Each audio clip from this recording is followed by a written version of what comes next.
Halo, selamat pagi pemirsa setia TV One. Senang sekali saya Aubry Ber bisa hadir kembali di Coffee Break. Apa kabar? Semoga sehat-sehat selalu ya. Pagi hari ini talk show kita sangat menarik sekali. Kita akan membahas mengenai pemulihan ekonomi nasional sebagai dukungan daya beli masyarakat. Ya, seperti kita ketahui, pertumbuhan ekonomi melambat dan juga menurun tajam dikarenakan pandemi COVID-19. Membuat pemerintah meluncurkan program pemulihan ekonomi nasional atau yang disingkat dengan PEN. Pemerintah melalui Satgas PEN melakukan segala daya dan juga upaya untuk pemulihan kembali perekonomian masyarakat melalui peningkatan daya beli dan pertumbuhan UMKM di masa pandemi. Ya, sudah untuk membahas mengenai hal tersebut kita sudah tergabung melalui saluran Zoom dengan Bapak Kunta Wibawa Dasanugraha, staf ahli Menteri Keuangan bidang pengeluaran negara. Selamat pagi Pak Kunta. Pagi Mbak Aubry. Apa kabar Pak? Alhamdulillah sehat. Alhamdulillah sehat ya Pak. Oke, langsung saja Pak, apa sih sebenarnya upaya yang dilakukan pemerintah agar masyarakat bisa mempertahankan daya beli di masa pandemi sekarang Pak? Ya, kasih Mbak ya. Saya mulai dari kondisi bahwa memang kondisi saat ini itu adalah kondisi yang atau kita katakan kejadian yang luar biasa. Ya. Dan kita harus membuat langkah-langkah yang luar biasa juga untuk mengatasi kondisi tadi. Dan semua lapisan masyarakat sebenarnya mengalami dampak dari pandemi ini. Apa yang dilakukan pemerintah yang tadi disebutkan oleh Mbak Aubry ya, bahwa kita punya program PEN, Pemulihan Ekonomi Nasional. Ini adalah arahnya untuk memberikan support kepada masyarakat di semua level, atau dukungan pada masyarakat di semua level. Karena memang pada posisi seperti ini, pemerintah memang harus mengintervensi perekonomian. Ini kan sama dengan sesuai dengan fungsi dari APBN gitu ya, intervensi itu ada. Pertama, kalau kita bicara daya beli, berarti kita mensupport, mendukung masyarakat baik dari level yang paling bawah ya, sampai ke kalau kita program-program perlindungan sosial itu sudah mencapai hampir 60-70% dari penduduk Indonesia dan semua lapisan masyarakat tadi. Okay. Ada beberapa perlindungan sosial yang sudah kita sampaikan ya, ada misalnya program PKH yang mencapai 10 juta keluarga. Ini keluarga loh ya, bukan orang. Keluarga itu aslinya kalau satu keluarga adalah 4 orang, berarti 40 juta orang sudah tercover di sini. Kemudian kita juga ada program kartu sembako yang mencapai 20 juta keluarga. Kemudian kemarin ditambah lagi dengan bantuan langsung tunai untuk masyarakat yang di Jabodetabek dan non Jabodetabek, itu sekitar 10 jutaan juga. Jadi total 40 juta keluarga. Kalau kita kalikan 4 berarti sudah hampir 160 juta orang tercover yang ini. Di luar ada juga ada BLT desa dan segala macam. Selain yang kita katakan bansos tadi, kita juga memberikan pada misal bantuan subsidi gaji juga kepada masyarakat yang berpenghasilan di bawah 5 juta. Pekerja kalau ini ya, pekerja di bawah 5 juta. Kemudian ada bantuan internet, banyak hal. Jadi intinya dari sisi daya beli kita membuat demand itu tetap terjaga, permintaan masyarakat tetap terjaga melalui perlindungan sosial tadi. Termasuk kita juga ada program-program padat karya, sehingga masyarakat tetap bisa bekerja pada saat ini.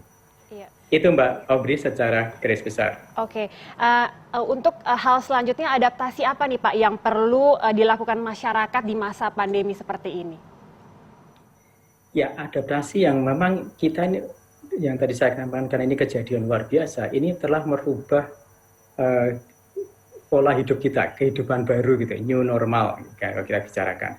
Jadi kita tetap harus inovatif, tetap produktif dan juga tetap beraktivitas. Ini yang penting untuk menjaga confidence kita ya, atau menjaga kepercayaan kita, yaitu maka kita harus melakukan yang selama ini kita terus sosialisasikan adalah melalui kegiatan 3M gitu ya.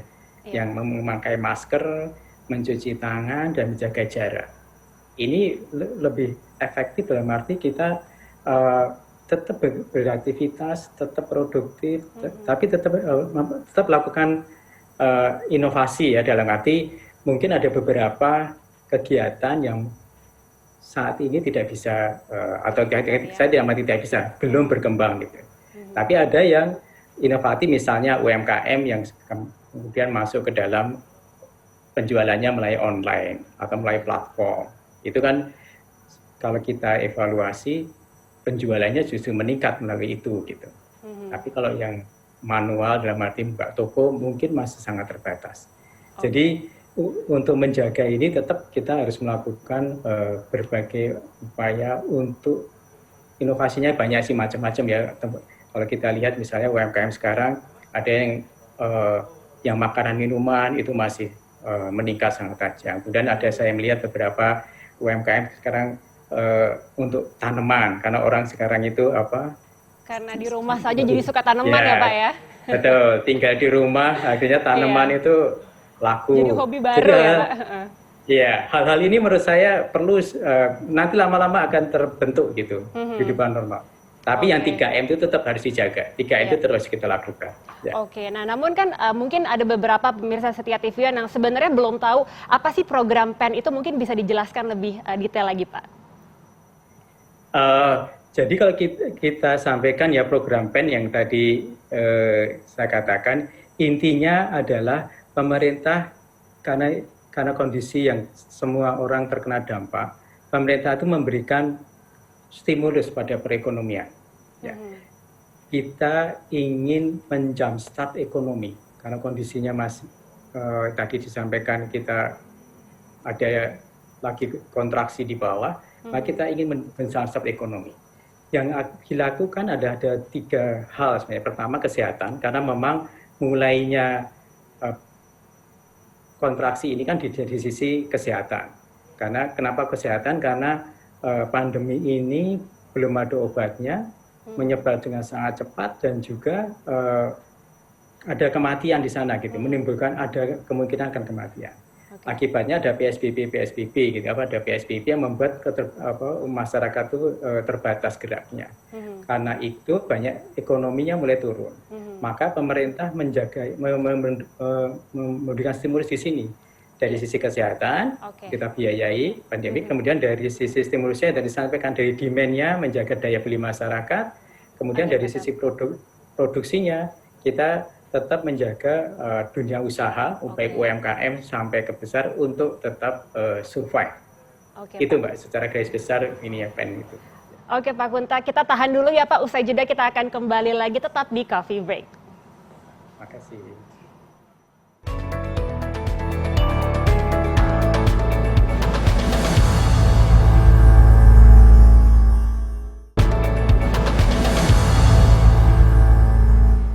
Ya, kita kembali lagi di Coffee Break, masih bersama saya Aubri Ber, masih membahas mengenai pemulihan ekonomi nasional sebagai dukungan daya beli masyarakat. Oke Pak Kunta, ini kan berbicara mengenai PEN, terdapat 4 fokus sektor pada program PEN. Ini apa saja Pak, dan apa saja sektor prioritasnya?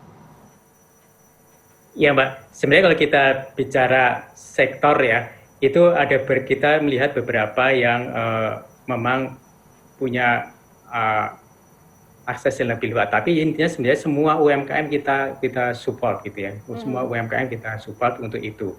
Tapi kalau kita lihat sebenarnya yang fokus dari PEN ini sendiri adalah yang tadi saya sampaikan dari demand dan supply ya, ada Perlinsos, pelindungan sosial, kemudian untuk sektor KKN dan Pemda, terutama untuk yang padat karya. Jadi sektor-sektor yang padat karya, kemudian untuk pariwisata, kemudian untuk sektor-sektor yang memang masih punya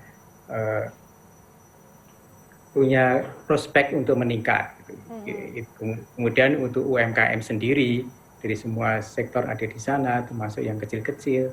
Kemudian untuk pembiayaan korporasi lebih kepada untuk mendorong bahwa korporasi terutama BUMN itu tetap bisa berjalan, terutama BUMN yang memang untuk public good gitu ya, untuk masyarakat. Jadi kalau kita lihat kemarin yang pertumbuhan ekonomi di kuartal 3, ini kita bisa melihat bahwa hampir semua sektor itu mengalami peningkatan. Dari industri pengolahan, perdagangan, transportasi dan pergudangan, kemudian pertanian, konstruksi, kemudian akomodasi makanan minuman, jasa kesehatan, terutama di sisi kesehatan kita juga mensupport sektor itu. Itu semua mengalami peningkatan. Kecuali ada beberapa yang ada 2 aja yang pertambangan dan jasa keuangan dan asuransi. Intinya kita pemerintah terus melakukan ini Mbak, memonitor, mengevaluasi, kemudian tapi dukungannya kita juga secara garis besar adalah untuk mereka yang mengalami dampak oleh COVID ini. Itu Mbak Audrey. Iya, dan salah satu program unggulan dari PEN ini kan yang sering terdengar adalah Banpers Produktif ya Pak ya. Ini sudah sejauh mana Pak program ini berjalan? Untuk bantuan produktif, ini adalah bantuan produktif untuk usaha mikro. Ini adalah kita memberikan bantuan 2,4 juta kepada usaha mikro yang saat ini realisasinya sudah mencapai hampir 90 juta UMKM atau usaha mikro, Mbak. 9 juta ya Pak? 9 juta, 9,32 juta sebenarnya usaha. Dan nanti kita akan tambahkan menjadi 12 juta usaha mikro. Ya. Realisasinya sudah hampir 78% di sini. Jadi masyarakat yang punya usaha mikro, ini prosesnya ada yang lewat memang sudah ada di PNM atau Pegadaian, ada juga yang harus mendaftar lewat dinas-dinas koperasi di daerah. Oke, kalau berbicara mengenai PEN ini secara general ya Pak ya, sudah sejauh mana Pak prosesnya dan pencapaiannya seperti apa Pak yang diharapkan sebetulnya? Sebenarnya kalau kita lihat realisasi Mbak ya, ini sudah mencapai hampir 55,5% atau pencapaiannya sudah 386,1 triliun. Tapi pertanyaannya bukan masalah 55,5%-nya, tapi yang lebih kita pantau adalah program ini harus tepat waktu, tepat sasaran, dan tepat jumlah. Ini yang kita akan monitor dan evaluasi dari sini.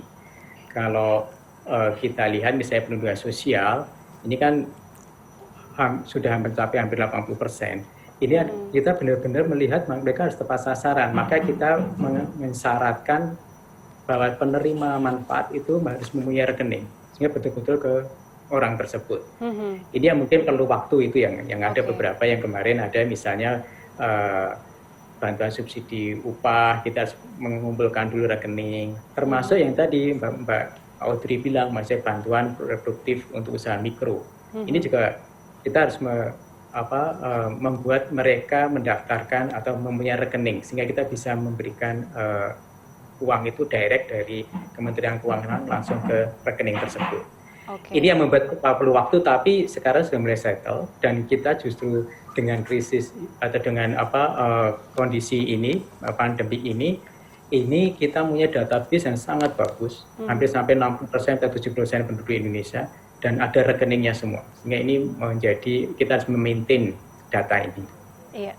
Tapi bagaimana sebenarnya bagaimana Pak untuk melihat efektivitas dari program PEN ini sendiri gitu? Apakah nanti dinilai di kuartal 4 gitu akan meningkat lagi pertumbuhan ekonominya atau seperti apa Pak? Jadi kita tetap monitor terus Mbak. Dalam arti kalau kita kemarin terakhir kan kita punya pertumbuhan ekonomi di kuartal 3. Dari situ kita bisa melihat bagaimana kalau maksudnya gini. Dengan kuartal 3 yang tumbuh sekitar minus 3, saya lupa 3, itu ya, itu jauh lebih baik dibanding kuartal 2. Ya. Ini dan kita melihat tadi saya sampaikan minus 3,49 ya, jauh lebih baik daripada kuartal 2 yang minus 5,32. Dan kalau kita lihat hampir semuanya itu mengalami peningkatan. Yang tadi sampaikan baik sektor, baik pengeluaran juga, konsumsi rumah tangga, konsumsi pemerintah, investasi, ekspor, kalau impor masih turun juga. Dari sini menunjukkan bahwa stimulus pemerintah itu memang benar-benar sudah bisa mengangkat perekonomian gitu. Dan ini dalam on the right track gitu, maksudnya dalam ini yang pas gitu ya. Jalan benar. Nanti di kuartal 4 harapannya juga akan seperti itu. Kuartal 4 akan lebih baik daripada kuartal 3 karena kita sudah menuju ke sana. Selain itu, kita sebenarnya juga banyak lembaga-lembaga yang melakukan survei, Mbak. Lembaga-lembaga survei melihat apakah ini efektif tidak. Ada beberapa yang ingin saya sampaikan, misalnya ada juga survei untuk bantuan sosial. Ini menunjukkan ada hampir semua rumah tangga di kelompok 47 masyarakat itu menerima minimal satu bantuan, misalnya gitu. Kemudian untuk ketahanan pangan membaik karena program kartu sembako, bansos tunai, dan BLT dana desa itu membantu masyarakat memenuhi kebutuhan pangannya. Ini ada beberapa survei, bukan dari pemerintah ya, survei itu ada dari Dana Reksa, dari Prospera, dari bank-bank juga melakukan survei. Ini menunjukkan bahwa kita efektif atau tidaknya dalam menyalurkan program-program tadi. Gitu, Oke. Pak Kuta, untuk membahas mengenai survei ini nanti kita akan bahas lagi di segmen 3, tapi jangan kemana-mana pemirsa, kita akan kembali usai jeda tetap di Coffee Break.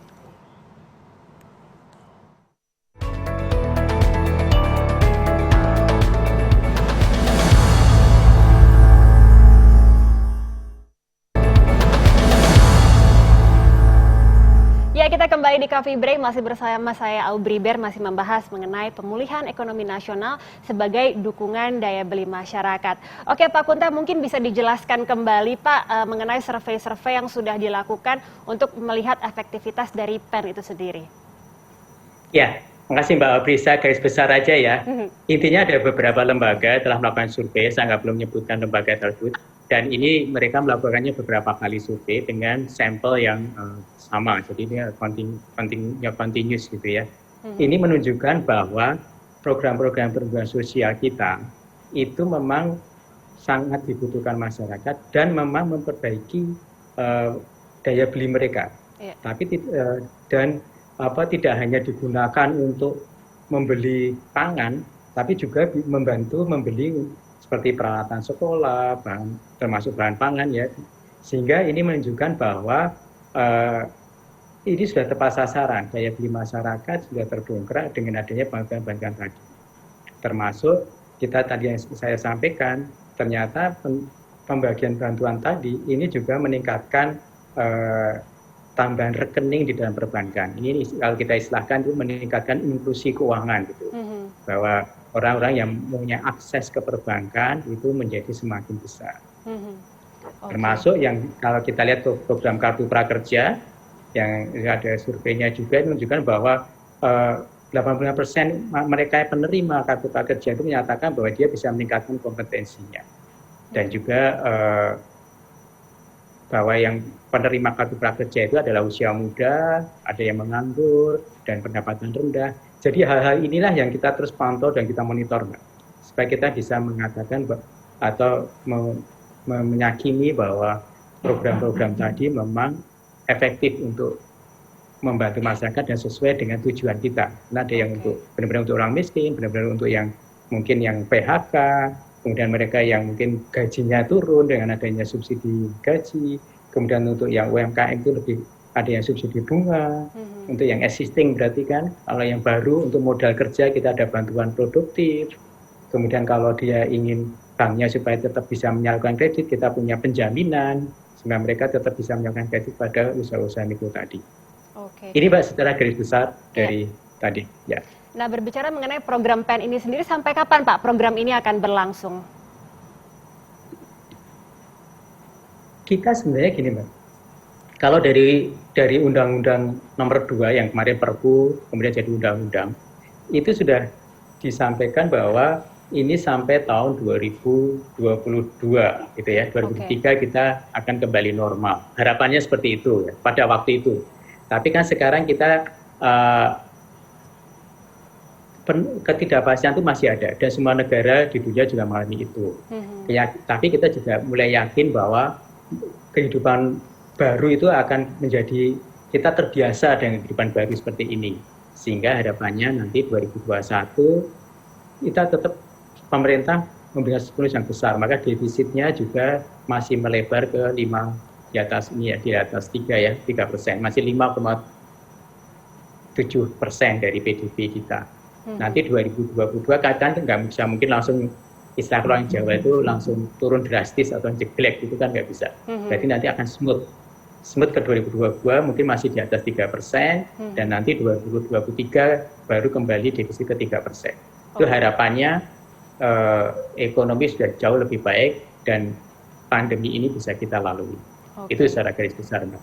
Iya, nah untuk target lanjutan sendiri dari program PEN ini apa Pak ke depannya? Kita sekarang akan persiapan 2021, Mbak. Kemarin yang APBN tahun 2021 sudah disahkan oleh DPR di awal Oktober. Sekarang adalah untuk persiapan administratif dan segala macam untuk sehingga nanti Januari 2021 sudah bisa dijalankan. Kita tetap ada fokus 3, kesehatan, karena itu menjadi perlindungan sosial masyarakat, meskipun nanti gradually turun, karena ini akan consolidated. Kemudian dukungan ke dunia usaha. Oke, baik Pak. Oke, baik Pak Kunta, terima kasih sudah bergabung bersama kami di Coffee Break. Terima kasih Pak atas waktunya. Oke, baik, jangan lupa pemirsa untuk saksikan terus Coffee Break di hari dan jam yang sama. Saya Aubri Ber pamit undur diri. Sampai jumpa.